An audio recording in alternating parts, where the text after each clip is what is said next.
Hey everyone, hope you're having a good day. My name's Andy. My channel's Finding Value.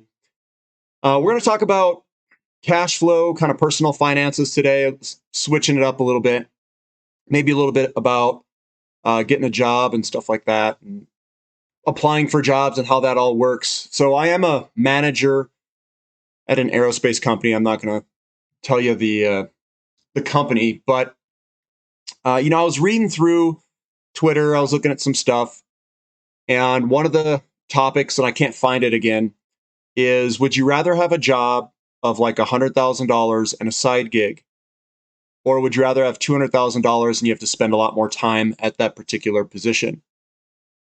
And I was looking, I talk with a lot of my friends, and they've got we're a variety of different ages, all the way from 25 to mid 40s. I kind of interact with all those people. That's kind of who I work with. Some people, I guess acquaintances that I've met throughout the years, and I still talk to some of them, somewhat friends with them. But there's a kind of a key thing that I think that you kind of have to understand or kind of have to know, and it deals with setting up your life too. And some things that I've noticed just across different people and how they're building wealth. Some things that have worked, some things that haven't worked, and I'm going to go over some of those things in this clip here. So, and give you my opinions of what I could have done differently. So the first thing, and there's a lot to cover here. So the first thing is you have to set up. Well, if you want to invest, you're going to have some sort of money to do it. You got to have cash flow that comes in a greater quantity than what goes out, or that what you're spending. It's kind of obvious. So when you look at this, there's a couple of ways that you can maximize your cash flow for investment. It's to get more income or to spend less, or the combination of both of those things, or to keep your expenses at a slower pace than your income's growing to maximize what you're investing. Seems pretty obvious. Seems like a lot of people that get caught up in the materialistic game tend to way overdo things. They spend more than what they make, and now they're making interest payments. What that does is it changes you as a person.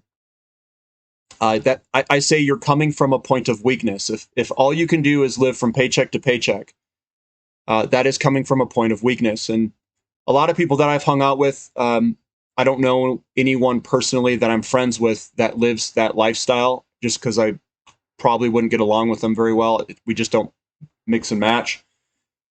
So you want to maximize your income, minimize your expenses, find what's worthwhile in your life to do, and do those things, and save the rest. And I find great pleasure in saving and investing. I really do.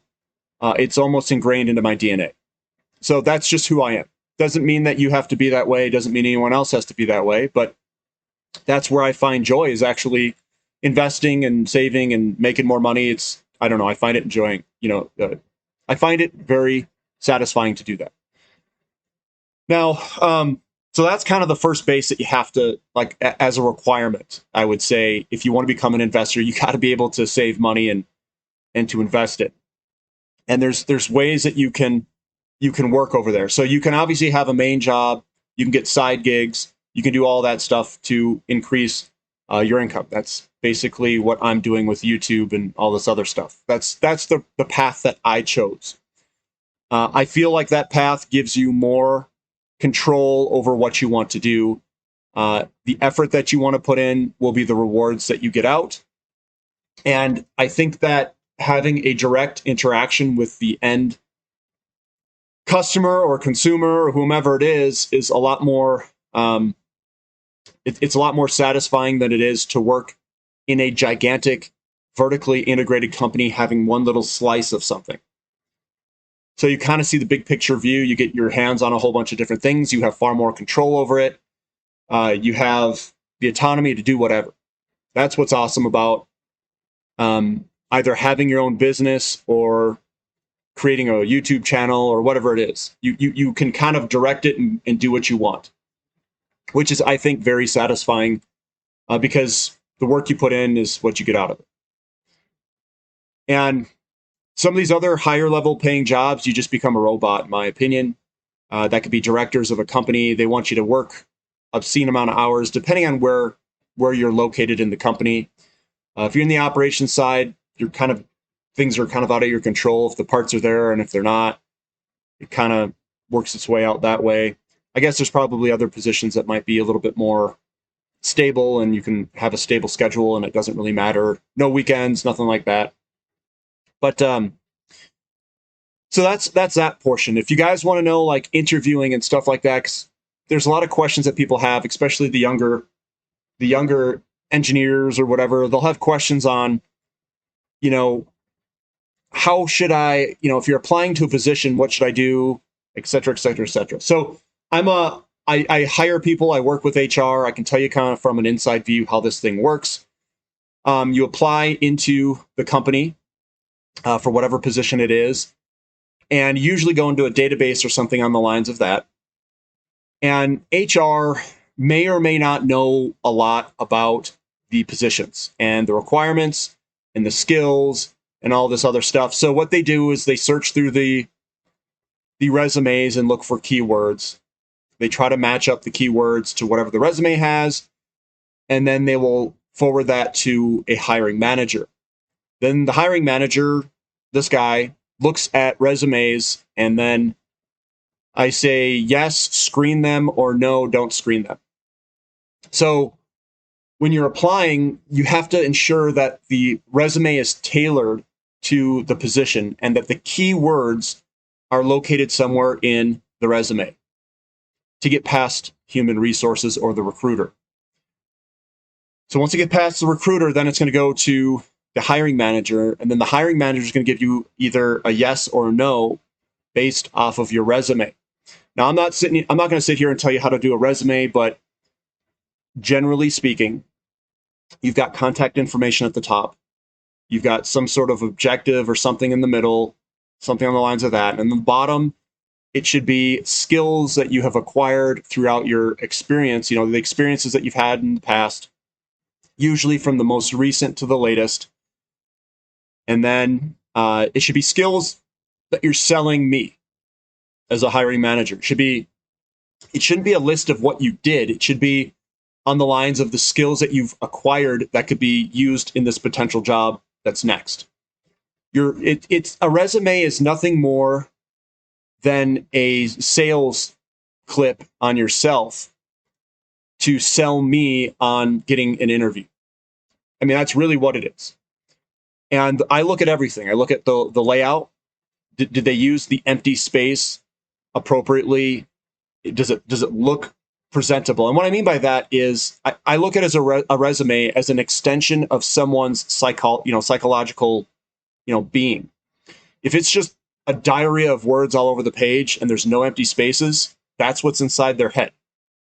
I mean, the resume to an extent, not 100%, is an extension of the person and the personality of that person and psychological what's inside of them. You could say the same for a car and how clean or messy the car is. It's an extension of that person to some degree. And usually what you'll see is younger people are a lot messier than older people, and usually they're not as well put together. I'll just put it that way. So you get the resume, I look at it, give it a yes or no, then I get them in, and then it depends on the skills and the fit that is going to happen when we interact. Now, some managers are good at interviewing, some are really bad. So when you look and you go into an interview, you need to know what they're looking for. You have to know what they are looking for, because if you don't know what they are looking for, you don't know how to sell yourself to them. So what you want in the beginning of the interview is you want a description of the job. You want them to go over it. Even though you may have a job posting, you still want to understand as much as you can about the position and what you can sell for that position. Then you want to know the fit that they're looking for and the skills and traits. They can list this on a job posting, but the job posting is usually a generic posting that the recruiters put up and it's completely generic. You need to know what the hiring manager wants. You need to know what they need. What are you looking for? What's an ideal candidate? Can you describe to me this? What is the position? What does a normal day look like? What are you looking for? What are the goals? What are some of the things that they measure you by in this position? And the best thing that you can do is set up your life from a position of, I call it a position of strength, not a position of weakness. Being highly indebted, being highly, have all these expenses put you in a position of weakness. If you have a lot of savings, a lot of investments, you walk around differently. Your psychology is different. You can walk into this position and not need the position. So when people come in, and I'm going to tie a whole bunch of things here, trying. You come into this position, you've got the people that just want the position. They just want to work. They want it. And I think that's it's almost desperate because like they don't have a lot of good questions. They kind of come in there. They're like, I'll do anything, whatever. And that's okay to some extent. But I'm looking for someone who is a good fit. It's a good fit to the existing group. They can learn the skill set if you don't already have it. And you can't really teach motivation, but they're motivated to learn, get in there and basically have a positive impact. So when you look at a person from a position of weakness, you may come off different because you need the position, perhaps. Someone who's kind of like myself, I'll just say, I don't need the position. You've got multiple streams of income. You've saved a lot. You've invested a lot, et cetera, et cetera. And a lot of this happens with older, as you get older. But you come into the position and now you are the one in strength. From a position, I call it a position of strength. So what that means is I come into an interview, if I'm being interviewed, and I talk about basically, I'm interviewing them. They're not really interviewing me. I go on full court press.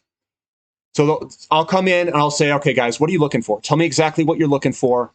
Tell me what the position is. Tell me what a ideal candidate looks like. And I come right off the bat. I don't want to BS with their garbage. It's like, tell me what you want. Just lay it out. Then I tell them what I can offer on what they tell me what they want. So, and then I start looking if I'm interested in the position. As I go through, I start getting in the nitty gritties. How am I being measured by? Where did the last person go? What's your training program look like? How are you getting this person into a successful spot to keep progressing higher, if that's what you want, et cetera, et cetera. What do the hours look like? What are your expectations? Is this a remote job? Is it a hybrid job? Is it full-time on? All that stuff. So then, how much what ends up happening is you're basically running the interview. And I know that's going to be really difficult for people who don't do interviews. So if you're coming from a position where you're doing a lot of interviews, you can be kind of in the how can I say it? You can be in the driver's seat. And you can be very aggressive because you have nothing to lose. If they say no and you already have another job, no big deal. If you have savings, if you have investments, if you have multiple streams of income and one income gets hit, so what? Right? That's from a position of strength. Position of weakness, you'll take anything. You could take this crappy job and it doesn't work. So here's another thing. So that's kind of the interviewing aspect. That's the way that the innards work for interviewing and getting a job somewhere. Goes to a recruiter, goes to a hiring manager, then it's the interview. And then in the interview, it's better to be from a position of strength than weakness. That's the way that you set up your life. You got to set up that cash flow, get investments going, work that if that's what you want. And then you want to be on the offense. You want to do a full court press, find out what they need, sell yourself if you like the position. If you don't think you're a good fit, tell them that. Hey, look, I don't think I'm a good fit for this position. So that's kind of how I do it. Doesn't mean how I do it is necessarily right, but that's how I do it. Now, another thing that's kind of going to help you guys out that I've learned is you got to and this is hard, especially if you're a younger person.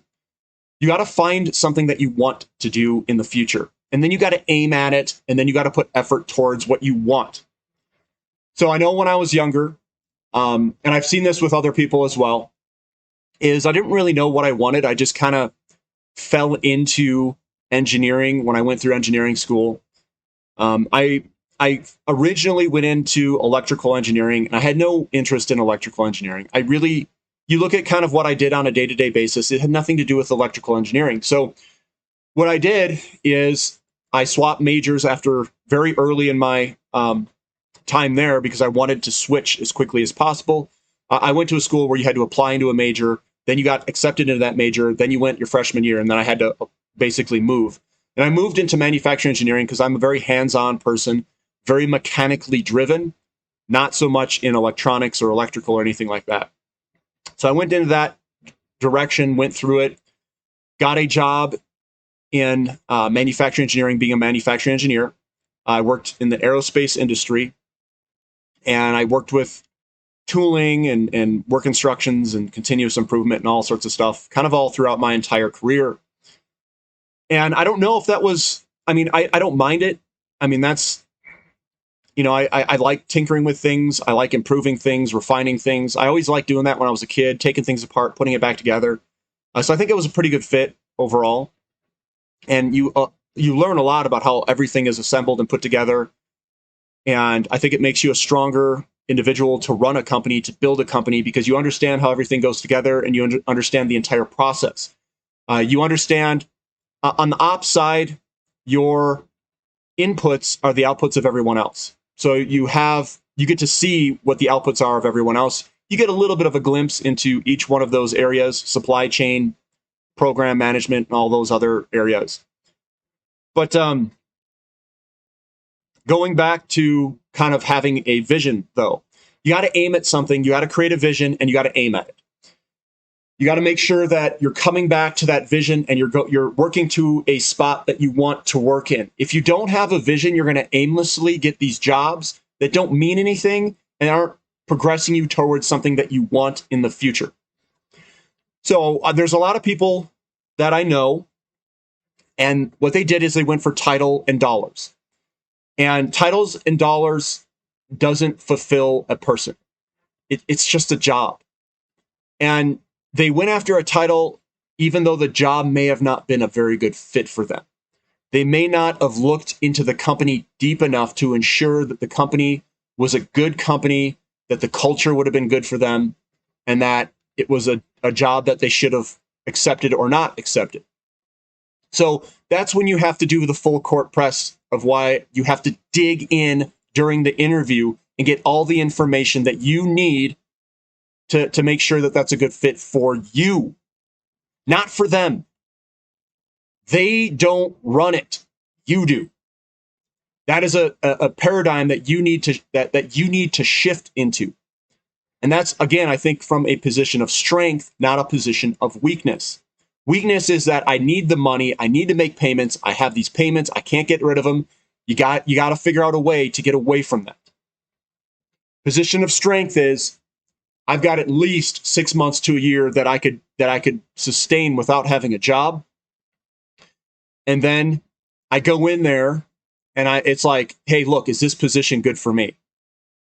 And you got to have the confidence to go in there. And I'm not saying you have to come off as, someone who's not cool, an a-hole, so to speak, but you come in there and it has to be right for you.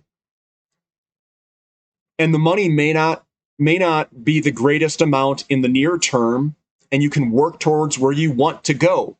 If the company's a good fit, if the company's got good management, if you like the hiring manager. Now, here's another thing. I'm going to talk about hiring managers. The hiring manager is the most important piece to a puzzle in terms of your life being good or bad at your job. I'm sure if you're young, you may not know that, but also, if you've got a really good manager and you talk in the beginning and you are interested in moving up, you got to make sure that they are good at moving people up, that they can progress you and that they care about your well-being. That is one of the most important people to the success of a person is your manager. Because if you've got a good manager who is promoting you, who is behind your back and in your court to get you up to where you want to go, that you have a vision, you tell them the vision. You tell your hiring manager, I want that position, give me it in a year or two. And you don't have to say it in that type of words, but you can work it in and say, look, this is my goal. This is what I'm shooting for. If you don't tell a manager that, they don't know what to do. They don't know what your goals are. They don't know where you want to go. So you have to know kind of what you're aiming at.